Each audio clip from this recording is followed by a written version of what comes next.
नमस्कार दोस्तों, आप देख रहे हैं खबर समय। मैं आपके साथ सोनी शर्मा और आज एक मिला रहा हूँ इस तरह के छात्र से जो आपको प्रेरणा देगा, जिसने सिलीगुड़ी का नाम रोशन किया, अपने परिवार का नाम रोशन किया और साथ ही एक सभी छात्रों के लिए जो तैयारियां कर रहे हैं उनके लिए एक प्रेरणा स्रोत बनकर आया है। जी हाँ, मैं बात कर रहा हूँ मयंक केडिया की, जिसने इस बार सीए की परीक्षा में पूरे भारतवर्ष में 30वां स्थान प्राप्त किया है। संभवतः शायद ये पहली बार होगा जब सिलीगुड़ी के किसी छात्र ने 30वां स्थान प्राप्त किया है, वो भी सीए की परीक्षा में। आज हजारों लोग इस पैसे से जुड़े हैं, हजारों लोग तैयारी कर रहे हैं आने वाले भविष्य को लेकर और उनको आज मयंक से प्रेरणा लेनी चाहिए। लेकिन उससे पहले मैं बता दूं कि मयंक केडिया मेरे साथ हैं और सबसे बड़ी बात है उनके पिता मनोज केडिया जी हमारे साथ है, जो सिलीगुड़ी के प्रसिद्ध एडवोकेट हैं और साथ ही उनकी माता जी रेखा भी हमारे साथ है, रेखा जी भी। और परिवार में खुशी का माहौल है और होना भी चाहिए, क्योंकि इतनी बड़ी सफलता जो है वो मयंक ने प्राप्त की है। तो हम मयंक से बातें करेंगे और कुछ ऐसे रहस्य जानने की कोशिश करेंगे जो गार्जियन के लिए भी अच्छे होंगे और जो बच्चे, जो छात्र अभी तैयारियां कर रहे हैं सीए की, उनके लिए भी बहुत कुछ मिलने वाला है। तो जरूर देखिए इस बात को और साथ ही देखते हैं कि मयंक केडिया का कॉन्फिडेंस कितना है। मयंक, बहुत बहुत बधाई कि आपने परिवार के साथ साथ सिलीगुड़ी का नाम भी रोशन किया। Thank you lot. मयंक, क्या लग रहा था जब आप पढ़ रहे थे, जब पढ़ाई कर रहे थे, तो सोचा था कि आप इतने बड़े अचीवमेंट की तरफ बढ़ रहे हैं? नो, ऑनेस्टली मेरा तो हमेशा से टारगेट खाली पास होने का था। रैंक तो मतलब बहुत दूर की बात है। मैंने मतलब इवन इन सोचा माई नहीं था? कभी सपने में भी नहीं सोचा था, बिकॉज सीए में क्या होता है 600 का टोटल मार्क्स है। मेरा टारगेट था इफ़ यू हैव टू पास, आपको 300 लाने हैं। तो मुझे तो था 300 दिख गया, अगर पास हो गया तो I am more than happy. अच्छा। बट जब दिखा मुझे 423, तो वी नो द रेंज कि क्या मार्क्स आने से आपको रैंक आ सकता है। तो मैंने 423 दिखा मुझे, तो I was not expecting a rank. But फिर जब चेक किया तो रैंक आ गया, विच वॉज अनएक्सपेक्टेड। बट हाँ, जब मिला तो it was a very happy moment. बिल्कुल, मयंक ने आशा नहीं की थी। मयंक बोल रहा है मैं सिर्फ पास होना चाहता था, लेकिन बहुत ज्यादा जब भगवान देते हैं तो बहुत ज्यादा देते हैं, लेकिन ये ऐसे ही नहीं मिलता भाई, कुछ ना कुछ कारण तो जरूर होता है। मयंक ने कहा नहीं कि मैं आशा नहीं करता था, लेकिन मयंक ने मेहनत तो जरूर की होगी कि ये एक कोइंसिडेंट नहीं हो सकता कि मेहनत तो आपने पूरी की होगी। ना, कोइंसिडेंस नहीं था ऑब्वियसली। मैंने मतलब मेहनत तो पूरी की, बहुत मेहनत करी थी। लेकिन मन में ये लालच नहीं था कि मैं बहुत लालच ज्यादा नहीं था, ऊंचा जाऊंगा। बिकॉज इफ आई एक्सपेक्ट कि मैं रैंक लाऊंगा और फिर रैंक नहीं है तो डिसअपॉइंटमेंट होता है ना। तो बिल्कुल। मेरा ये था कि आई ट्राई माई बेस्ट जितना हो सके, मतलब एक एक मार्क के लिए लड़ना पड़ेगा। और उसी प्रोसेस में आई थिंक, बिकॉज आई मतलब मैंने प्रोसेस में फोकस किया, इसलिए रिजल्ट आ गया। बिल्कुल, यानी कि कोशिश पूरी करी लेकिन टारगेट नहीं रखा कोई ऊंचा, कि हम ऊंचा सोचेंगे फिर कम आ जाएंगे तो फिर उधर थोड़ा उदासी होगी। लेकिन अब कम सोचा था, ज्यादा आ गए तो पूरी खुशी हो रही है। एग्जैक्टली मतलब आई थिंक इवेंचुअली अगर हम करते रहेंगे कंसिस्टेंसी, 3-4 महीने से मैं पर ही रहा था। मतलब इवन बहुत से सैक्रिफाइसेस, मतलब दोस्त लोग के साथ मन बिल्कुल। करता है बाहर घूमने का, और फैमिली फंक्शंस में नहीं जा सकते हो तुम। तो आई थिंक वो सब करने के कारण ही, और दिन में ऐसे नहीं कि 15-16 घंटे पढ़ता था, 10-11 घंटे भी एकदम फोकस स्टडी करता था। तो उससे आई थिंक बेटर मैं बर्नआउट नहीं हुआ, वरना क्या होता है ना, एंड तक एग्जाम आते आते ज्यादा थक दबाव ले लेते हैं तो हाँ, फिर राइट और राइट। दिक्कत हाँ, होती है। वो थक जाते हैं। बट मैं एकदम ही कंसिस्टेंटली था कि पढ़ूंगा, रोज पढ़ूंगा, बट बिल्कुल। 10 घंटे मैं पढ़ूंगा। हजारों छात्र हैं, अभी सीए की बहुत ज्यादा डिमांड है पूरे भारतवर्ष में। प्रधानमंत्री जी ने भी कहा है कि बहुत ज्यादा सीए चाहिए, तो ऐसे में बहुत लोग इस लाइन में आ रहे हैं। तो वो अब आपसे प्रेरणा लेंगे, आपने इतनी अच्छी सफलता प्राप्त की है तो वो जानना चाहेंगे कि इसका रहस्य क्या है। हालांकि आपने बता दिया है कि टेंशन मत लो, लिमिट में पढ़ाई करो, फिर भी क्या कहना चाहोगे आप? आई थिंक एक तो मैंने बता दिया, हाँ, कंसिस्टेंसी एक हाँ, फैक्टर है। हाँ। दूसरा, मेजरली लेट्स से मेरे एग्जाम में क्या हुआ था, एक पेपर था विच वाज वेरी टफ, बहुत डिफिकल्ट आया था। तो मेरे काफ़ी नोन वाले में ये थे कि अगर यार इसमें तुम फेल हो गए, अब आगे एग्जाम देके फायदा नहीं है, क्योंकि ये फेल हो गया तो, बिकॉज सिस्टम ये है कि एक में फेल हो गए तो आप पूरा एग्जाम आपका नहीं निकलता। हाँ। तो मैंने क्या किया कि ये जो हो गया सो हो गया, let's focus on the next paper, because अगर मेरे लिए टफ है तो पूरी इंडिया के लिए टफ है। और मे बी ग्रेस मार्किंग हो जाए या लीनियंट चेकिंग हो जाए। तो बिकॉज ऑफ दैट मेरे नेक्स्ट पेपर में आई फोकस्ड। और इवेंचुअली क्या हुआ, रिजल्ट में अगर आप देखोगे तो वो पेपर में सबको मार्क मिले, उसके बाद वाले पेपर पूरे इंडिया का खराब हुआ, बिकॉज उसके कारण आपका मनोबल टूट जाता है ना। तो I think focus on the process, और मतलब take one day at a time. अगर कुछ हो गया तो उसे भूल जाओ और focus on the next paper. बिल्कुल, अगर कोई थोड़ा खराब हो गया तो उदास नहीं हो, बस नेक्स्ट वाले पे ध्यान केंद्रित कर दो। अच्छा, ये जानना चाह रहा था मैं कि कौन सा सब्जेक्ट आपको हार्ड लगा कभी? सो बेसिकली मुझे प्रैक्टिकल सब्जेक्ट्स ही पसंद है। हार्ड कौन सा लगा, और फिर हार्ड लगा तो आपने इसको मैनेज कैसे किया? कभी डर जाते ना भाई ये तो नहीं होगा, तब उसे कैसे मैनेज तो सबसे मेरा मतलब लीस्ट फेवरेट सब्जेक्ट ऑडिट था। ऑडिट काफी थियोरेटिकल सब्जेक्ट है, उसमें मतलब रोट लर्निंग करनी पड़ती है, रट्टा लगाना पड़ता है, ऐसे कॉन्सेप्चुअल कुछ है नहीं। किया? रिवीजन के लिए बोला हुआ तो कितनी बार रिवीजन करते थे? जो मेरे फेवरेट लोग सब्जेक्ट्स जानना चाहते हैं, लोग जानना चाहेंगे हाँ, कितनी बार रिवीजन करते थे? जो मेजर मेरे थे इजी सब्जेक्ट्स प्रैक्टिकल, उसमें मैंने 2-3 सॉलिड रिवीजन करे थे। जो पेपर मेरे को टफ लगता था ऑडिट, वो मैंने क्या किया, लास्ट के 3 मंथ में कंसिस्टेंटली 2-3 घंटा पढ़ता था। तो उसका आई थिंक फिर भी 4-5 रिविजन हो गए थे। तो जो मेरा टफ था, एंड जाते जाते मेरे को वो आसान लगने लग गया था काफी, बिकॉज इतने टाइम से पढ़ रहा था तो वो बुक से वो डर ही निकल गया था, बिकॉज इतना थ्योरी सब्जेक्ट है। तो कभी आपके मन में ऐसा विचार नहीं आया? क्योंकि बहुत से लोग के मन में विचार है यार बहुत टफ है छोड़ दो, कभी ऐसा लगा?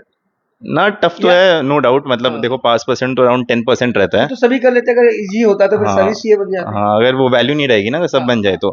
तो अगर आपको क्लियर करना है तो आपको टफ पेपर के लिए बैठना पड़ेगा। कुछ आसान हो, जो मिलने में आसान हो, उसका फिर इतना वैल्यू भी नहीं होता। तो आई थिंक मतलब कोर्स की तो डेफिनेटली बहुत वैल्यू है आज के दिन टफ में। था, मैनेज कैसे किया?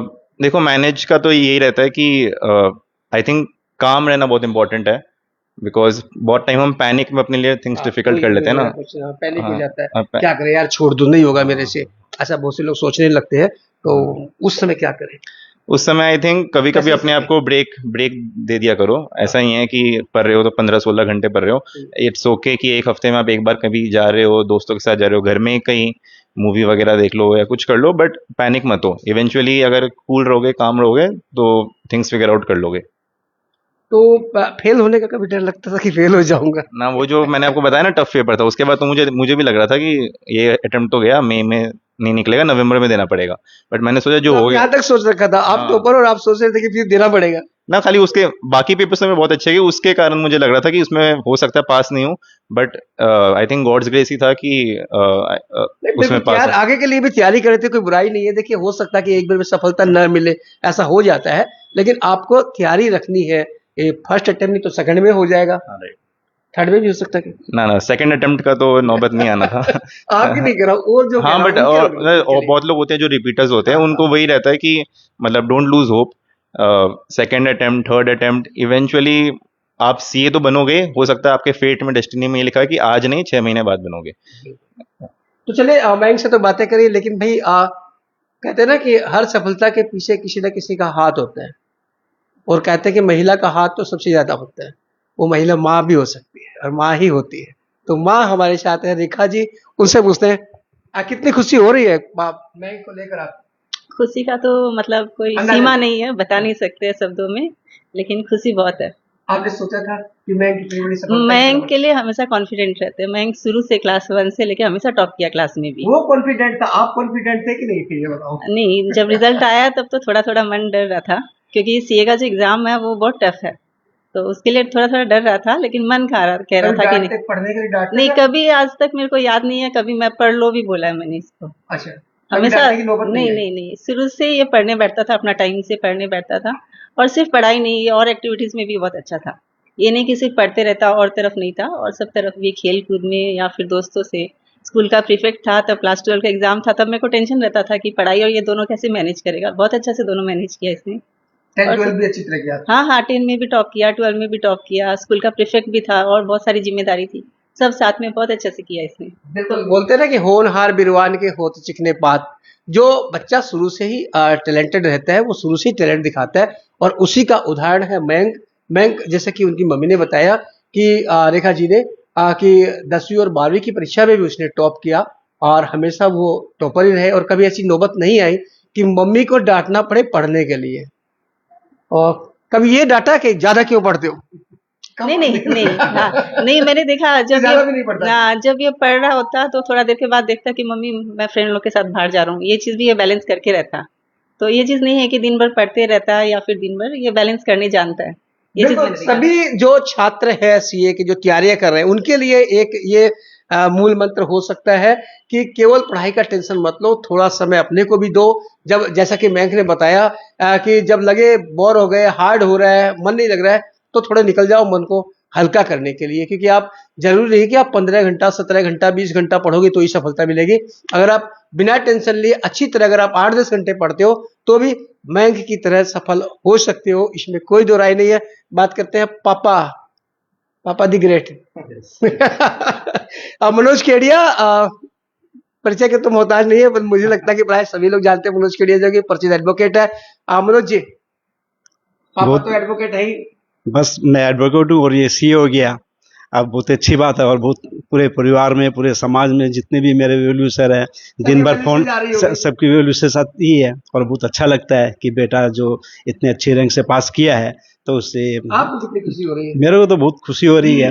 पापा के लिए इससे और बड़ी क्या बात होगी कि बेटा इतनी अच्छी रैंक से पास किया है, 30वां रैंक लेके आया है ऑल ओवर इंडिया में। बस तो आप भी कहते थे कि बेटा हमारा ऐसा काम करेगा? हाँ, मन में तो हमेशा ही सोचता था और पूरा विश्वास था कि ये सीए में अच्छा ही रैंक लेकर आएगा और अच्छे तरीके से पास करेगा ये। और मन में ये भी एक विश्वास है ये कभी भी किसी भी टाइप के एग्जाम देगा ये पास होगा।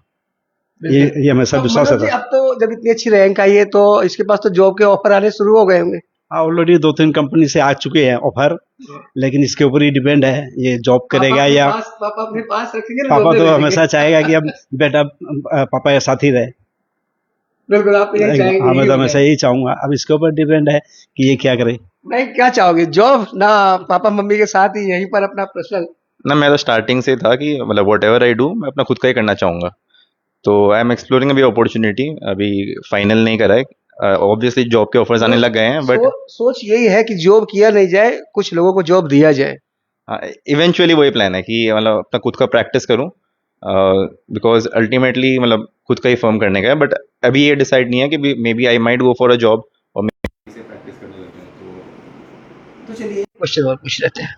सफलता मिलती है हम्म। और सफलता के पीछे किसी न किसी का हाथ होता है। आपकी हार्ड वर्किंग तो है ही है, और किसकी सपोर्ट मानते हो आप लोग, किस किस की सपोर्ट मिली आपको कि आप इस सफलता तक पहुंचे? आई थिंक मेरे काफ़ी कलीग्स थे आर्टिकलशिप फर्म से दिल्ली में। मैंने दिल्ली में आर्टिकलशिप करी थी, तो वहाँ के काफ़ी फ्रेंड्स थे जो मेरे टाइम में सेम अटेम्प्ट दे रहे थे, और एक दो मेरे स्कूल के फ्रेंड्स भी है जिन्होंने मेरे टाइम में एग्जाम दिया। तो आई थिंक जब पढ़ते हो तो इट्स वेरी इंपॉर्टेंट कि आपके पास कोई स्टडी पार्टनर हो, है ना, कि आप कुछ भी डाउट्स हो क्लियर कर पाओ। तो आई थिंक फ्रेंड्स का सपोर्ट वाज वेरी इंपॉर्टेंट, और मतलब इवन फैमिली मेंबर्स का, बिकॉज एक घर में माहौल होना बहुत ज़रूरी है पढ़ने का, तो वो माहौल मुझे बहुत अच्छे से मिला। कॉलेज की पढ़ाई आपने कहाँ से की थी? कॉलेज मैंने हंसराज कॉलेज दिल्ली से। दिल्ली से। right। और मम्मी पापा का कितना सहयोग रहा? काफी सपोर्ट रहा, मतलब एकदम माहौल बना रखा था मैंने अपने रूम में, कोई डिस्टरबेंस नहीं होता था। अच्छा, तो पापा पापा की तरह थे ना, दोस्त की तरह थे? ना Friend भी होता है ना एक? ना दोस्त की तरह ही थे, कोई वो नहीं था, एकदम चिल था माहौल, कोई प्रॉब्लम नहीं था। वरना काफी घरों में होता है ना कि प्रेशर होता है, हाँ, pressure या करो, फिर पढ़ाई करो, घर ये में भी। प्रेशर आता है कि पास तो होना ही है, वो होना है, तो उससे आई थिंक और प्रेशर हो जाता है। तो कोई भी अपने घर में अगर ऐसा माहौल बनाया जाए कि पास होना ही है होना है, तो आई थिंक बच्चों में प्रेशर बढ़ जाता है। तो मनोज जी, आप क्या कहोगे? जो और लोग जो तैयारी कर रहे हैं, आप भाई कैसा माहौल रखेगा? मैं तो सभी मम्मी पापा को बोलूंगा कि बच्चे जो करना चाहे उसे करने दे और उसके ऊपर छोड़ दे, उसके ऊपर कोई दबाव नहीं दे कि तुमको पास ही होना है, तुमको ये बनना है वो बनना है। उसका जिसमें रुचि हो उसमें बच्चे को करने दे। मैंने भी वही किया और मैं सभी से यही आशा भी रखता हूँ, सभी जो मम्मी पापा है अपने बच्चे के प्रति ज्यादा न सोचे, वो जो करना चाहे उसे करने दे। आप पूछेंगे? तो दोस्तों, हम यही बता रहे थे, और ये एक प्रेरणा है सबके लिए, सब परिवारों के लिए, गार्जियंस के लिए भी और जो स्टूडेंट्स उनके लिए भी, कि माहौल जो घर में हल्का फुल्का रहे। छात्रों के लिए है कि ज़्यादा टेंशन ना ले, ज़्यादा स्ट्रेस ना ले कि पास ही होना है। आप सामान्य रूप से 10-12 घंटा पढ़ाई कीजिए, आप अवश्य सफल होंगे, जैसा कि बैंक ने सफलता की है। और बैंक का भी यही कहना है कि माहौल जो अगर वो अच्छा रहे और दोस्तों के साथ मिलता जुलता रहे, तो आप मानिए आपको सफलता मिल जाएगी। तो फिलहाल खबर समय की तरफ से, और साथ हम चाहेंगे कि आप लोग भी बैंक के लिए एक कॉन्ग्रेचुलेशन तो दे ही सकते हैं, और हम लोग खबर समय की टीम की तरफ से भी आपको, बैंक जी को और आप लोग को भी हार्दिक बधाइयाँ देते हैं, कॉन्ग्रेचुलेशन देते हैं। तो सिलीगुड़ी का नाम रोशन हुआ है। आप भी कुछ कहना चाहिएगा तो कमेंट बॉक्स में लिखिएगा। बन रहे खबर समय पर और देखते रहे खबर समय, हर समय खबर समय। धन्यवाद।